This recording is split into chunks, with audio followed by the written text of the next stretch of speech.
Marami kang kaibigan, di mo man lang malapitan.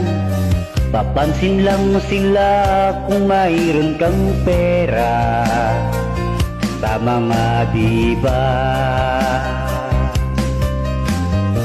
Kahit sa kamag-anak mo, bihira yang tutulong sa'yo. Lalo na't pinansyal ang pag-uusapan, isnabing ka lang.